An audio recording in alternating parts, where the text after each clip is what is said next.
एक बार फिर से आप सभी दर्शकों का आज के हमारे सब स्कूल पाठ के अध्ययन में हार्दिक स्वागत है। और सब स्कूल पाठ के अध्ययन की तरफ से आप सबों को मैं वेलकम करना चाहती हूँ, स्वागत करना चाहती हूँ आज के हमारे इस अध्ययन में। साथ ही साथ आज हमारे जो गेस्ट हैं पास्टर आर भारती और पास्टर फ्रैंकलिन फ्रांसिस, मैं आप दोनों का भी स्वागत करती हूँ आज के हमारे सब स्कूल पाठ के अध्ययन में।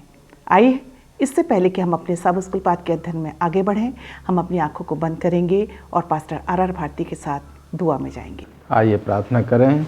ज़मीन और आसमान के बनाने वाले परमपिता परमेश्वर, इस दुनिया की सृष्टिकर्ता, हमारे मालिक, हमारे परमेश्वर तेरे सामने हैं।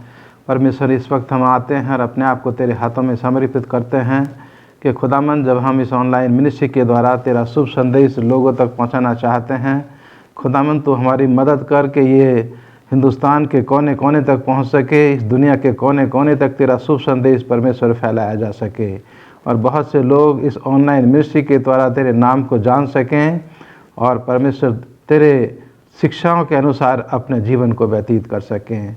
परमेश्वर, हम में से हर एक की अगुवाई कर, हमारे श्रोताओं के साथ हो और उनको आशीषित कर, उनको समझ और बुद्धि तेरी तरफ से मिले, उनके परिवारों पर, उनके बाल बच्चों पर, उनकी रोजी रोटी पर खुदावंद तेरी आशीष चाहते हैं और चाहते हैं परमेश्वर कि तू उनको ऐसा मन दे कि वो तेरे संदेश को, दुनिया के तमाम कामों को छोड़ करके तेरे संदेश को सुन सकें और तेरे रास्ते पर आगे बढ़ सकें। हम तमाम के साथ हो, मसीह के नाम से मांगते हैं, आमीन आमीन। बाइबल की 5वीं किताब व्यवस्था विवरण, इस बुक पे हम पूरे त्रिमास में अध्ययन कर रहे हैं। हम सब जानते हैं कि हम 2021 के चौथे और अंतिम त्रिमास में चल रहे हैं। आज हम पाठ 12 के ऊपर अध्ययन करेंगे और आज के जो शीर्षक है, आज के जो लेसन स्टडी, जो सब स्कूल पाठ का अध्ययन है, जो उसका शीर्षक है नए नियम में व्यवस्था विवरण। और याद वचन के लिए आप मेरे साथ निकाल सकते हैं मत्ती रचित सुसमाचार, उसका 4वां अध्याय और उसका 4वां पद, जहाँ इस प्रकार से लिखा है, मनुष्य केवल रोटी ही से नहीं परंतु हर एक वचन से जो परमेश्वर के मुख से निकलता है जीवित रहेगा। परमेश्वर अपने पढ़े वचन पर आशीष दे। प्रिय दर्शकों, आज हम सत्य और वर्तमान के सत्य पर आधारित बाइबल के उदाहरणों पर अध्ययन करेंगे। आइए हम रविवार के पाठ पे चलेंगे और रविवार का पाठ का शीर्षक है यह लिखा है, यह लिखा है। और इस शीर्षक को ध्यान पे रखते हुए हम पास्टर फ्रैंकलिन के पास चलेंगे। पास्टर फ्रैंकलिन, यीशु मसीह के 3 परीक्षाओं के द्वारा मूसा अपने लोगों को क्या समझाने की कोशिश कर रहा है? बड़ा ही अच्छा प्रश्न है और हम यहाँ पर देखते हैं कि ये प्रभु यीशु मसीह की जो 3 परीक्षाएं हुई हैं और हम सब इसके बारे में बहुत अच्छे से जानते हैं, जिसका उल्लेख जो है हम मत्ती उसके 4थे अध्याय में जो है वो पाते हैं। उसके पहले पद से लेकर जो है वो 11वें पद तक जब हम क्या करते हैं, पढ़ते हैं, तो 3 परीक्षाएं जो है यीशु मसीह के बारे में जो है यहाँ पर उसका उल्लेख है, उसका जो है वो जिक्र है। और ये 3 परीक्षाएं जो है हम सब बहुत अच्छे से जानते हैं। वो समय हम सबों को याद है जबकि यीशु मसीह जो है वो 40 दिन और 40 रात जो है वो निराहार रहा, बिना खाए बिना पिए वो रहा। और हम यहाँ पर देखते हैं कि अब वो समय आ गया कि प्रभु यीशु मसीह जो है वो स्वयं जंगल में है और यहाँ पर जो है उनको परखने वाला जो शैतान है वो क्या करता है, वो वहाँ पर पहुँचता है और प्रभु यीशु मसीह से कहता है कि मैं जानता हूं कि तू क्या है कि 40 दिनों से जो है वो भूखा और प्यासा है और मैं ये भी जानता हूं कि तुझे बहुत जो है वो भूख लगी होगी। और तब वो ये कहता है कि तू अपने आप को जो है परमेश्वर का पुत्र कहता है और क्यों न तू जो है इस पत्थर को क्या कहे कि ये रोटी बन जाए और तू उसको खा ले और फिर तू क्या हो जाए, तू तृप्त हो जाए। तो हम यहाँ पर देखते हैं कि जो रविवार का जो शीर्षक है ये लिखा है। प्रभु यीशु मसीह जो है शैतान से कहते हैं कि मनुष्य जो है केवल रोटी ही से नहीं परंतु हर एक वचन जो परमेश्वर के मुख से निकलता है वो क्या करेगा, वो जीवित रहेगा। तो यहाँ पर जो परमेश्वर के पवित्र शास्त्र में लिखा है, प्रभु यीशु मसीह ने क्या किया, उसका उल्लेख किया और हम यहाँ पर देखते हैं कि शैतान की बात जो है वो नहीं मानी। ये पहली परीक्षा है और हम यहाँ पर देखते हैं कि देखिए कि शैतान पूरी बाइबल जानता है। अब हम दूसरी परीक्षा में आते हैं और दूसरी परीक्षा में क्या होता है कि इब्लीस जो कि शैतान है प्रभु यीशु मसीह को उस पवित्र नगर में लेकर जाता है, मंदिर के उस ऊंचे स्थान पर अंगूरे पर जो है वो खड़ा कर देता है और प्रभु यीशु मसीह से वो कहता है कि यदि तू परमेश्वर का पुत्र है तो अपने आप को क्या कर दे, नीचे से जो है वो गिरा दे, क्योंकि लिखा है। देखिए पहली परीक्षा में प्रभु यीशु मसीह ने कहा था कि लिखा है, तो यहाँ शैतान जो है बड़े ही चालाकी से उन्हीं शब्दों का जो है वो उपयोग या प्रयोग कर रहा है, ये कहते हुए कि क्या कि लिखा है कि यदि तू परमेश्वर का पुत्र है तो अपने आप को नीचे गिरा दे, क्योंकि लिखा है वो तेरे विषय में अपने स्वर्गदूतों को आज्ञा देगा और वो तुझे हाथों हाथ क्या कर लेंगे, वो उठा लेंगे, कहीं ऐसा ना हो कि तेरे पाँव में जो है वो ठेस लगे। तो यहाँ पर शैतान देखिए बड़े चालाकी से जो है वो दूसरी परीक्षा में क्या कर रहा है, यीशु मसीह को जो है वो गिराने की कोशिश कर रहा है। हम तीसरी परीक्षा में जाते हैं और यीशु ने उससे कहा यह भी लिखा है, तो अपने प्रभु परमेश्वर की परीक्षा जो है वो ना लेना। फिर प्रभु यीशु इब्लिस जो है, जो कि शैतान है, उसे एक ऊंचे पहाड़ पर जो है वो लेकर जाता है और उसको सारा जगत, सारा जो है संसार दिखाता है, सारा वैभव दिखाता है और उससे कहता है कि यदि तू गिर कर मुझे क्या करे, दंडवत करे, मुझे प्रणाम करे, तो मैं ये सब कुछ क्या करूँगा, तुझे जो है वो दे दूंगा। और तब प्रभु यीशु मसीह कहते हैं, हे शैतान दूर हो जा, क्योंकि लिखा है तू प्रभु अपने परमेश्वर को प्रणाम कर और केवल उसी की जो है वो उपासना कर। और तब शैतान जो है वहाँ से चला जाता। तो ये 3 परीक्षाएं हैं जिसके बारे में हम सब बहुत अच्छे से जानते हैं। हम देखते हैं कि मूसा जो है इन 3 परीक्षाओं को जो है अपने लोगों के साथ वो कंपेयर करने की जो कोशिश कर रहा है। पहली परीक्षा में वो कहता है कि मनुष्य जो है सिर्फ जो शारीरिक रोटी जो है उसी से ही नहीं, पर उसको आध्यात्मिक रोटी की भी जो है वो ज़रूरत है। और दूसरी बात हम यहाँ पर देखते हैं कि कई बार ऐसा होता है, मूसा को वो बात याद आता है कि लोग जो है पानी के लिए गिड़गिड़ाते हैं और मूसा प्रभु के पास जाता है, उससे कहता है कि देख लोग बड़े परेशान हैं और वो कुड़कुड़ा रहे हैं, गिड़गिड़ा रहे हैं पानी के लिए। और हम यहाँ पर देखते हैं कि परमेश्वर उससे कहता है कि तू उस चट्टान के पास जा और तू क्या कर, उस चट्टान को जो है वो मार और वहाँ से क्या करेगा, पानी निकलेगा और तू जो है इन लोगों को क्या कर दे, पानी जो है वो पिला दे। और मूसा जो है वो वैसे ही करता है और लोग जो है वो क्या हो जाते हैं, वहाँ पर वो तृप्त हो जाते हैं। और तीसरी बात हम यहाँ पर देखते हैं कि मूसा जो है उनको बार बार ये समझाने की कोशिश कर रहा है कि सिर्फ प्रभु परमेश्वर ही जो है एक ऐसा परमेश्वर है जिसके सामने हमने दंडवत करना है, उसकी उपासना करना है, उसकी स्तुति और उसकी आराधना करना है, और उसके छोड़ जो है कोई दूसरा परमेश्वर जो है वो नहीं है। कहने का मतलब यहाँ पर इन बातों का जो निचोड़ है, प्रभु यीशु मसीह जो है परमेश्वर के वचन को जो है वो ये कहकर जो है उल्लेख करते हैं कि लिखा है। जो कुछ भी प्रभु यीशु मसीह ने कहा है वो सब कुछ जो है वो पवित्र शास्त्र में से बताया है, उनको पढ़ाया है, और वही बात मूसा जो है अपने लोगों को जो है वो समझाने की मैडम कोशिश कर रहा है। धन्यवाद देना चाहती हूँ पास्टर फ्रैंकलिन आपके अच्छे विचारों के लिए। आइए हम सोमवार के पाठ पे चलेंगे और जिसका शीर्षक है चेहरे ऊपर उठाना। और हम पास्टर भारती के पास चलते हैं। पास्टर भारती, कि जब हम परमेश्वर की अदालत में खड़े होंगे, तो परमेश्वर हमें किस नज़र से देखेगा? ये मिसेज एलिस फ्रांसिस जो आपने हेडिंग पढ़ा आज के पर्चे का, चेहरे ऊपर उठाना, ये हिब्रू भाषा में जो असली शब्द है उसके से जो इसकी तुलना की गई है, या उस शब्द से जो इसको लिया गया है, जो हम हिंदी में जो है उसको यहाँ पर पक्षपात से उसकी तुलना करते हैं। और जो आपने सवाल पूछा, उस सवाल का जवाब देने से पहले मैं व्यवस्था विवरण की किताब उसके 10 अध्याय की ये 17 और 18 आयत पढ़ना चाहता हूँ। लिखा है यहाँ पर, क्योंकि तुम्हारा परमेश्वर यहोवा वही ईश्वरों का ईश्वर, ईश्वरों का परमेश्वर और प्रभुओं का प्रभु है। वह महान पराक्रमी और भय योग्य ईश्वर है, जो किसी का पक्षपात नहीं करता और न घूस लेता है। वह अनाथों और विधवाओं का न्याय करता चुकाता है, परदेशियों से प्रेम करता है कि उन्हें भोजन और वस्त्र देता है। इसलिए तुम भी परदेशियों से प्रेम भाव रखना, क्योंकि तुम भी मिस्र देश में परदेशी थे। अपने परमेश्वर यहोवा का भय मानना, उसी की सेवा करना, उसी से लिपटे रहना, उसी के नाम की शपथ खाना। यहाँ आज हम सीख रहे हैं कि यहाँ जो आज के पर्चे में दिया गया है और इस दुनिया से उसका जो संपर्क यहाँ से उदाहरण दे करके समझाया गया है कि इस दुनिया की जो अदालत है उसमें जब लोग न्याय पाने के लिए जाते हैं और वहाँ के जज जो है वो चेहरा उठा करके ऊपर देखते हैं कि इस व्यक्ति का जो है वो समाज में क्या स्थान है। ये व्यक्ति कितना अमीर है या कितना गरीब है, ये जो है वो समाज में इसका कितना अच्छा स्थान है, और उसके चेहरे को देख करके, उसके पद को देख करके, उसकी गरिमा को देख करके दुनिया के लोग जो हैं उसका न्याय करते हैं। लेकिन आज हम परमेश्वर के बारे में सीख रहे हैं कि हम दुनिया के लोग जब परमेश्वर की अदालत में खड़े होंगे तो परमेश्वर अपना चेहरा उठा करके मेरा और आपका न्याय नहीं करेगा।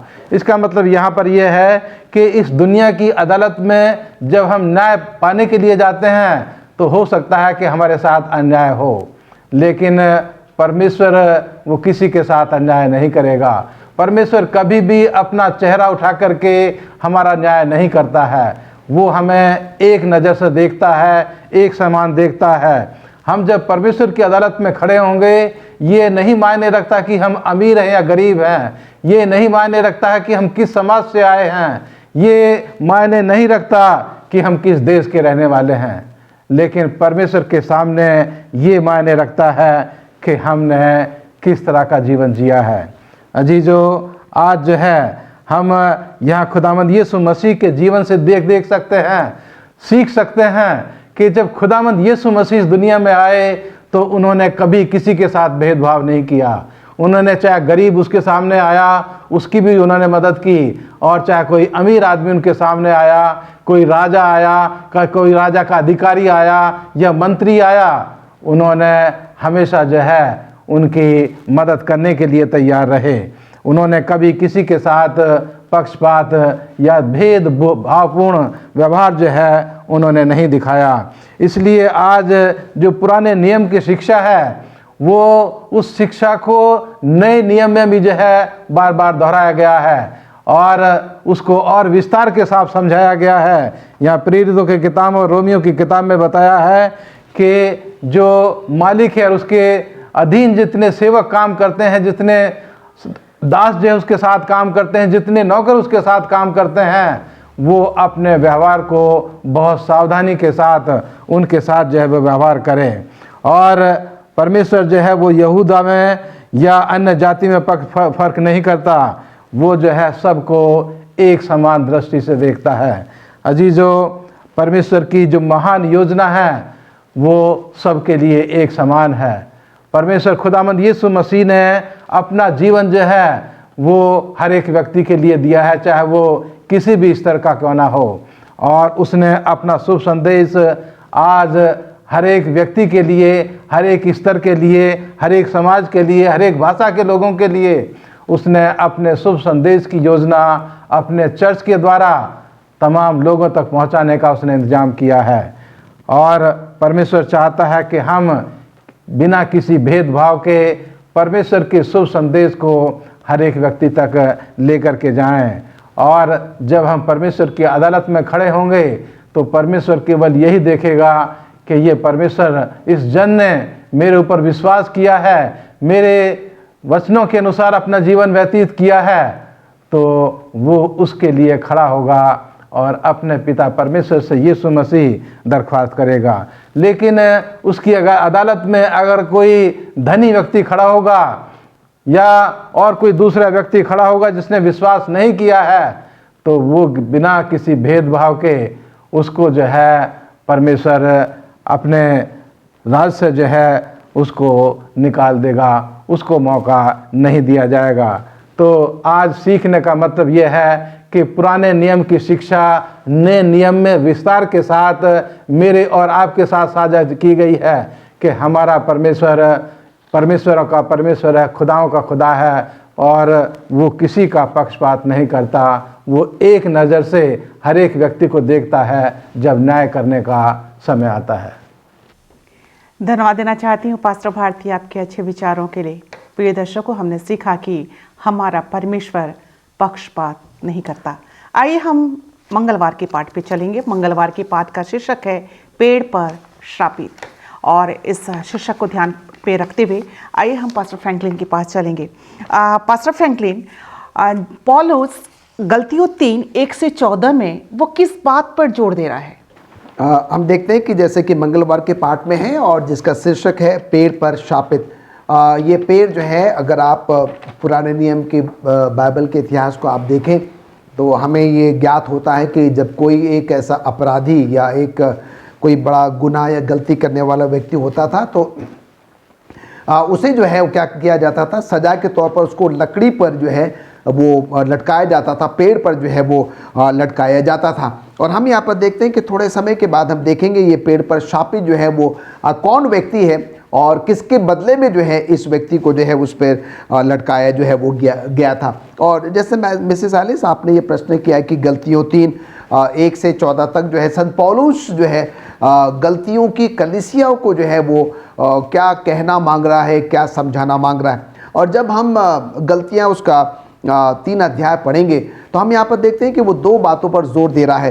पहली बात जो है, संत पौलुस गलतियों की कलीसिया से, उन लोगों से जो है वो ये जानना चाहता है और वो ये कहता है कि आप मुझे बताएं कि क्या आप व्यवस्था के कामों से बचाए जा सकते हैं या फिर आप परमेश्वर पर विश्वास रखने पर जो है वो बचाए जा सकते हैं। और बहुत कुछ जो है पास्टर भारती ने जो है हमें इन बातों पर जो है वो बता दिया है। उसको थोड़ा सा मैं जो है वो आगे लेकर जाना चाहता हूँ। और हम यहाँ पर देखते हैं कि संत पौलुस कहता है कि अब्राहम ने विश्वास किया और वो धर्मी ठहराया गया, और जिससे क्या हो कि वो लोगों के लिए जो है एक आशीष का जो है वो कारण ठहरे। और हम देखते हैं कि आगे जो है संत पौलुस उनको ये समझाने की कोशिश करता है कि अगर वो ये सोचते हैं कि हम व्यवस्था के द्वारा बचाए जा सकते हैं, अपने अच्छे कामों के द्वारा बचाए जा सकते हैं, अपने व्यक्तिगत वो तमाम जो विशेषताएं हैं उसके द्वारा जो है वो बचाए जा सकते हैं, तो वो कहता है कि क्या है, तुम श्रापित हो।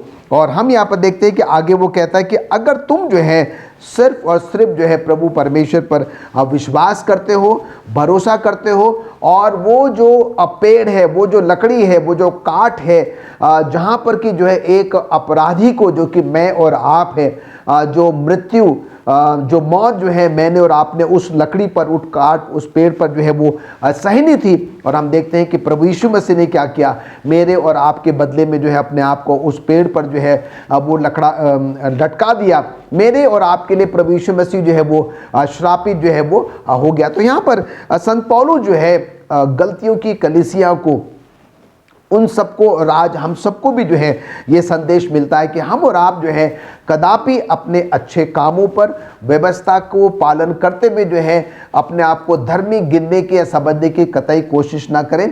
हमें जो है अपने पापों से, गुनाहों से, खताओं से पश्चाताप करने की ज़रूरत है, प्रभु यीशु मसीह पर विश्वास करने की ज़रूरत है, और ये मानने की ज़रूरत है कि हमारा उद्धार जो है सिर्फ और सिर्फ प्रभु यीशु मसीह के द्वारा ही जो है वो संभव है। हम तभी जो है धर्मी गिने जा सकते हैं जब हम क्या करेंगे, प्रभु यीशु मसीह पर जो है वो विश्वास करेंगे। पर हम देखते हैं कि आज के परिवेश में, आज के दौर में जो है कई बार हम देखते हैं, हम अनुभव करते हैं, हम सुनते हैं कि लोग क्या है कि अपने अच्छे कामों के द्वारा जो है उन तमाम व्यवस्थाओं को पालन करने के द्वारा जो है ये मानते हैं कि उनको क्या होगा, स्वर्गराज हासिल होगा, उनका जो है वो उद्धार हो जाएगा। तो संत पौलुस जो है गलतियों उसके 3 अध्याय में 1 पद से लेकर 14वें पद तक जो है इन बातों पर जो है वो गौर करने की कोशिश कर रहा है अपनी कलीसियाओं को, और आज हम सबको जो है वो समझाने की कोशिश कर रहा है कि आइए हम और आप अपने कामों पर, व्यवस्था को मानने पर जो है वो धर्मी नहीं गिने जा सकते हैं। अगर मैं और आप अगर धर्मी गिने जा सकते हैं तो सिर्फ और सिर्फ प्रभु यीशु मसीह पर विश्वास और भरोसा करके धर्मी गिने जा सकते हैं। धन्यवाद देना चाहती हूँ पास्टर फ्रैंकलिन आपके अच्छे विचारों के लिए। आइए हम बुधवार के पाठ पे चलेंगे, और बुधवार के पाठ का शीर्षक है एक भविष्यद्वक्ता आपके समान। पास्टर भारती के पास चलते हैं। पास्टर भारती, बुधवार के पाठ को ध्यान पे रखते हुए मैं आपसे जानना चाहती हूँ कि मूसा की तरह भविष्यद्वक्ता की भविष्यवाणी कैसे पूरी हुई? ये अभी जैसे मिसेज एलिस फ्रांसिस ने जो है वो सवाल किया है कि एक भविष्यवक्ता की भविष्यवाणी जो है, जैसे मूसा एक भविष्यवक्ता था, एक और भविष्यवक्ता की भविष्यवाणी जो है, जो मूसा नबी के साथ जो है वो की गई, वो किस तरह से पूरी हुई। और इसको जैसे हम आज सीख रहे हैं, और इस पूरे क्वार्टर में हमने सीखा है व्यवस्था विवरण की किताब में और पुराने नियम में, कि जो कुछ भी पुराने नियम में कहा गया है वो ज़्यादातर नए नियम में जो है वो पूरा हुआ है। और उसी को जो है आज हम यहाँ पर बताना चाहते हैं कि जिस तरह से मूसा नबी को जो है परमेश्वर ने अपने लोगों की अगुवाई के लिए चुना, अपने लोगों को दास्ता से निकालने के लिए चुना, और मूसा को जो है परमेश्वर ने ये भविष्यवाणी दी कि तेरे बाद जो है मैं आने वाले समय में एक और नबी को चुनूंगा जो तेरी तरह मेरे लोगों को पाप की गुलामी से जो है वो निकालेगा। और इसके लिए व्यवस्था विवरण उसका 18 अध्याय की 15 और 16 आयत में लिखा है कि तेरा परमेश्वर यहोवा तेरे मध्य से अर्थात तेरे भाइयों में से मेरे समान एक नबी को उत्पन्न करेगा, तू उसी की सुनना और वह तेरी उस विनती के अनुसार होगा जो तूने होरे पहाड़ के पास सभा के दिन अपने परमेश्वर यहोवा के साथ की थी। ये जो है मूसा नबी यहाँ पर कह रहे हैं, परमेश्वर की तरफ से उनको ये संदेश दिया गया है कि एक और नबी तेरे बाद होगा, और उसकी भविष्यवाणी वो जो हम देखते हैं कि नए नियम में जाकर के जो है वो पूरी होती है। जिस तरह से मूसा नबी अपने लोगों को जो है वो सिखाते रहे और कहते रहे कि आसपास के जो देश हैं तुम्हारा जीवन उन लोगों की तरह ना हो, तुम्हें परमेश्वर ने बुद्धि और समझ दी है, तुम्हारा जीवन जो है आसपास के लोगों के लिए एक नमूने का जीवन होगा, और तुम जो है अपने परमेश्वर से लगे रहना, चिपटे रहना, और तुम्हारा जीवन परमेश्वर के सामने निर्दोष जो है वो बना रहे। और इसी के लिए यहाँ हम प्रेरितों की किताब उसके 3 अध्याय में जो है वो हम पाते हैं कि इस किताब का जिक्र, व्यवस्था विवरण के इस अध्याय का जिक्र जो है वो प्रेरितों की किताब में भी जो है वो किया गया है। और दोनों शब्दों को, दोनों आयतों को जब हम देखते हैं तो वो एक दूसरे से जो है वो समान दिखती हैं। और इसी का जिक्र जो है उसके आगे वाले अध्याय में पतरस की जो ये पतरस की प्रेरितों की किताब है उसमें पतरस और स्तेफनुस भी जो हैं वो इस किताब का जो है वो उल्लेख करते हैं, और वो भी बताते हैं कि किस तरह से ये भविष्यवाणी जो है वो यीशु मसीह के जीवन के द्वारा जो है वो पूरी हुई है। और हम देखते हैं कि पतरस जो है वो पुराने नियम का बार बार जो है उल्लेख करके लोगों को समझाना चाहता है कि हम परमेश्वर के खास लोग हैं। परमेश्वर ने हमें जो है इस दुनिया में एक अच्छा जीवन जीने की जो है उसने हमसे विनती की है। और स्तेफनुस भी जो है अपने भाषण में जब उसको जो है वो उसके ऊपर दोष लगाया गया कि ये मूसा के और ये जो है परमेश्वर के विरोध में बात करता है, तो उसको गिरफ्तार कर लिया गया। और गिरफ्तारी के बाद उसने जो है पूरी लोगों के साथ, पूरी भीड़ के साथ उसने नए नियम का बार बार उदाहरण दे करके लोगों को जो है समझाने की कोशिश की और कहा कि यीशु मसीह हमारे सामने वो भविष्यवाणी का जो है वो एक पूर्ण है जो मूसा नबी ने अपने समय में परमेश्वर से प्राप्त की थी। और ये भविष्यवाणी यीशु मसीह के जीवन में जो है वो पूरी हुई है। और वो जो है बार बार लोगों को कहता है कि यीशु मसीह की तरफ देखो, वही मेरे और आपके गुनाहों को माफ़ करने की शक्ति और सामर्थ्य उसके पास है। तो अजीज़ों, आज हम जो है यहाँ पर पुराने नियम की शिक्षाओं को नए नियम में पूरा होता हुआ देखते हैं और उन भविष्यवाणियों को पूरा हुआ देखते हैं जो खुदावंद यीशु मसीह के द्वारा, पतरस के द्वारा और स्तेफनुस के द्वारा जिनकी तरफ जो इशारा किया गया, और यीशु मसीह को जीवन में वो भविष्यवाणी जो है वो पूरी हुई। और मूसा के समान एक और भविष्यवक्ता यीशु मसीह के रूप में इस दुनिया में आया और उसने उन सच्चाइयों को जो पुराने नियम में बताई गई हैं, उन सच्चाइयों को एक बार फिर अपने लोगों को जो है याद दिलाते हुए जो है वो अपनी सेवा को आगे बढ़ाते हुए चले गए। धन्यवाद देना चाहती हूँ पास्टर भारती आपके अच्छे विचारों के लिए। आइए हम गुरुवार के पाठ पे चलेंगे और जिसका शीर्षक है एक डरावनी बात। डरावनी कहने से थोड़ा डर सा लगता है, ये शब्द ऐसा है। पास्टर फ्रैंकलिन, इस शीर्षक को ध्यान पे रखते हुए मैं आपसे जानना चाहती हूँ कि यहाँ पे कौन सी डरावनी बात की चर्चा हो रही है? देखिए, जैसे कि आपने बताया कि जब हम ये डरावना शब्द सुनते हैं तो एक डर, एक भय सा जो है वो हमारे अंदर में उत्पन्न हो जाता है। और ऐसा होना जो है वो स्वाभाविक है। और इससे पहले जो है मैं उसको परिभाषित करूं कि ये एक डरावनी बात जो है वो क्या है, मैं आपको ये बताना चाहता हूं कि जो इब्रानियों की जो पुस्तक है, जो किताब है, वो विश्वास पर जो है वो आधारित है। और विशेष करके जो है जब हम इब्रानियों उसका 11वां अध्याय पढ़ते हैं तो वहाँ पर हम देखते हैं कि विश्वास की जो परिभाषा है उसको बहुत ही अच्छे से जो है अर्थपूर्ण तरीके से जो है वो परिभाषित जो है वो किया गया है। और हम यहाँ पर देखते हैं कि संत पौलुस जो है यहाँ पर अपने इस इब्रानियों की पुस्तक के द्वारा जो है वो क्या कर रहा है, अपने लोगों को, यहूदी विश्वासियों को जो है वो अपने संदेश के द्वारा जो है उनको प्रोत्साहित जो है वो करने की कोशिश कर रहा है, उनको बताने की, उनको समझाने की जो है वो कोशिश कर रहा है। और वो क्या बात है, वो ये कहता है कि तुम्हारा संपूर्ण विश्वास और भरोसा जो है सिर्फ और सिर्फ जो है वो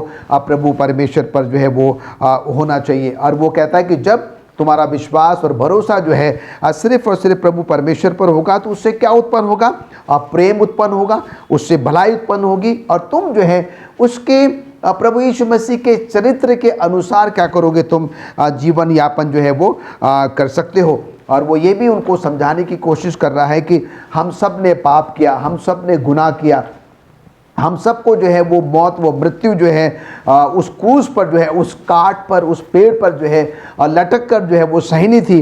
पर हम यहाँ पर देखते हैं कि प्रभु यीशु स्वयं जो है आगे आकर उसने क्या किया, मेरे और आपके लिए और हम सब के पापों के लिए जो है वो भुगतान जो है, वो जो रैंसम जो है क्या कर दिया, वो अदा जो है वो कर दिया। और हम यहाँ पर देखते हैं कि अगर आप मत्ती 22-13वें पद को अगर पढ़ेंगे तो यहाँ पर न्याय के बारे में जो है बात की जा रही है। वो कहता है कि हम सबों का जो है वो न्याय होगा। हम सब ने बाइबल में जो है वो पढ़ा है कि समय बहुत नज़दीक है और एक समय आएगा कि हम सबों के लिए क्या है कि हमारी वो किताबें खोली जाएंगी और जो कुछ भी हमने इस पृथ्वी पर रहते हुए किया है उसका क्या होगा, खुलासा होगा।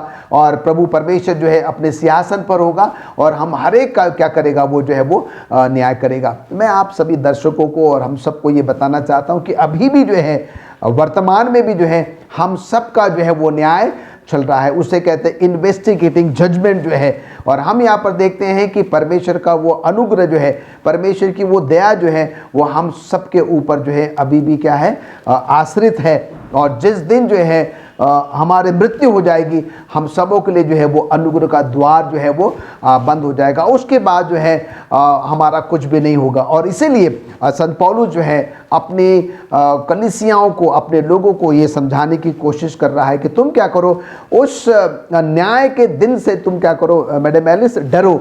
ये जो हमने डरावना शब्द का जो है यहाँ पर जो शीर्षक पढ़ा था कि एक डरावनी बात, और ये डरावनी बात वो ये है, संत पौलुस कहता है कि वो दिन आने वाला है जब हमारा न्याय होगा। अगर हमने जो है परमेश्वर के वचन के अनुसार उसकी आज्ञा का पालन नहीं किया, उसके अनुसार जो है उस पर विश्वास और भरोसा नहीं किया, तो क्या होगा, फिर हमारे लिए जो है वो हमेशा हमेशा का जो नर्क है, वहाँ पर दांतों का पीसना होगा, वहाँ पर रोना होगा। और हमारे लिए और आप सबके लिए क्या होगा, बहुत ही डरावनी जो है वो बात होगी।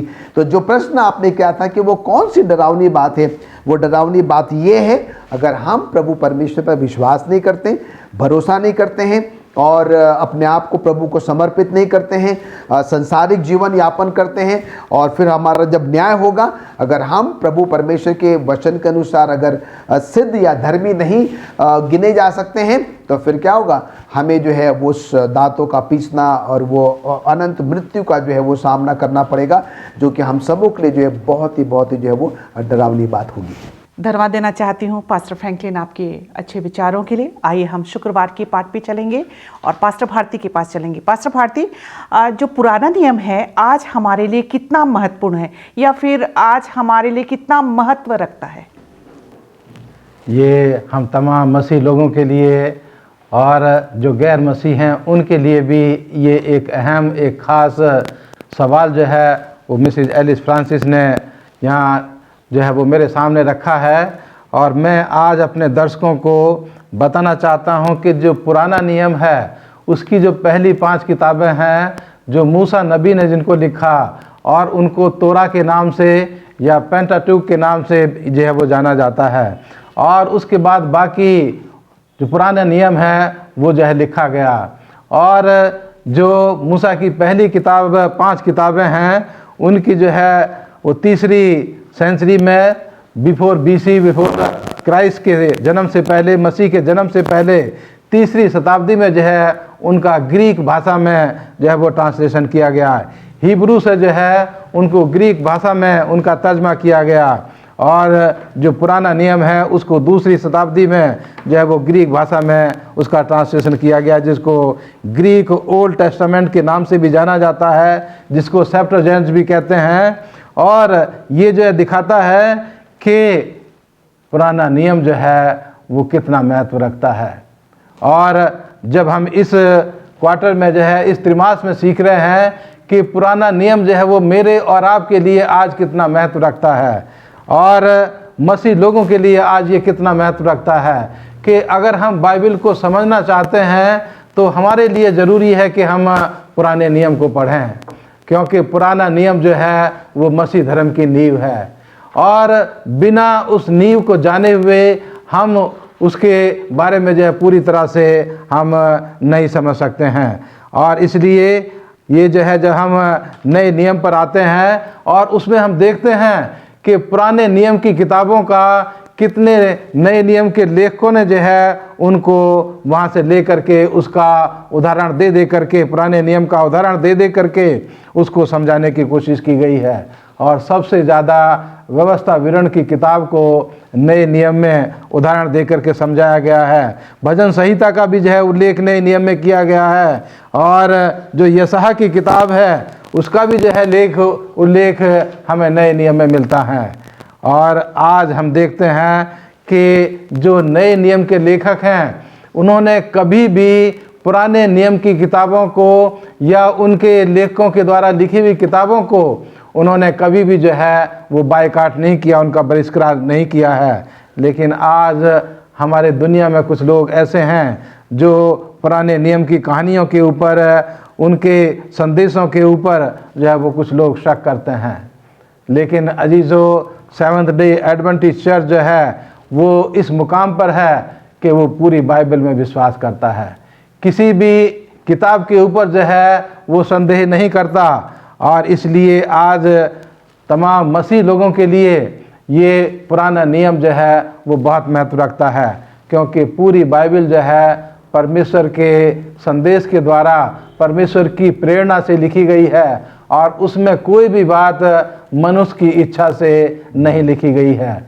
तो पुराना नियम और नया नियम परमेश्वर की प्रेरणा से लिखा गया है। और वो मेरे और आपके लिए जितना नया नियम महत्व रखता है उतना ही महत्व पुराना नियम भी जो है तमाम मसीह लोगों के लिए, मेरे और आपके लिए और लोगों को सिखाने के लिए उसका उतना ही महत्व है जितना कि नए नियम का। धन्यवाद देना चाहती हूँ पास्टर भारती आपके अच्छे विचारों के लिए। प्रिय दर्शकों, आज हमने नए नियम में व्यवस्था विवरण इस विषय पे चर्चा किया और हमने देखा कि परमेश्वर के अदालत में जब हम खड़े होंगे तो परमेश्वर हमें किस नज़र से देखेगा। हमने ये भी सीखा उन 3 परीक्षाओं के बारे में। हमने ये भी सीखा कि पौलुस गलतियों 3 उसके 1 से 14 में किस बात पे जोर दे रहा है। और हमने ये भी सीखा कि कौन सी डरावनी बात है। आज का सबक स्कूल का जो पाठ है उसका निचोड़ ये है कि हम इस दुनिया में तो रहे परंतु दुनिया के न बने। हम अपने कामों के द्वारा हमारा उजियाला मनुष्यों के सामने ऐसा चमके कि हमारे भले कामों को देखकर हमारे परमेश्वर की उपासना करें, हमारे परमेश्वर को धन्य कहें। क्योंकि हमारा परमेश्वर जब इस दुनिया में आएगा तो हमारे कामों के अनुसार वो हमें रिवार्ड देगा। और जब वो रिवार्ड देगा उसके लिए हमें अपने आप को तैयार करना है, क्योंकि हमारा परमेश्वर पक्षपात करने वाला परमेश्वर नहीं है। उम्मीद करती हूँ कि आज का सबक स्कूल का पाठ हम सबों के लिए आशीष का कारण रहा होगा। इससे पहले कि हम अपने सबक स्कूल पाठ के अध्ययन को ख़त्म करें, आज जो हमारे गेस्ट थे पास्टर आर भारती और पास्टर फ्रैंकलिन, मैं आप दोनों का धन्यवाद करना चाहती हूँ। आइए हम अपनी आंखों को बंद करें। सब स्कूल पाठ के अध्ययन को ख़त्म करने से पहले हम अपनी दुआ में जाएंगे और दुआ में अगुवाई करेंगे पास्टर फ्रैंकलिन। आइए प्रार्थना करें। स्वर्गीय पिता परमेश्वर, एक बार फिर आज के पवित्र शब्द के लिए और इस पवित्र संगति के लिए हम आपका धन्यवाद देना चाहते हैं। आज के अच्छे सब स्कूल पाठ के लिए प्रभु हम आपका धन्यवाद देना चाहते हैं। जो चंद बातें हमने आपके पवित्र शास्त्र में से पढ़ी हैं, हम सब की मदद करें कि हम उसको अपने जीवन में अमल करने वाले बने। हम जानते हैं प्रभु कि आपके बेटे यीशु मसीह की आमद बहुत नज़दीक है।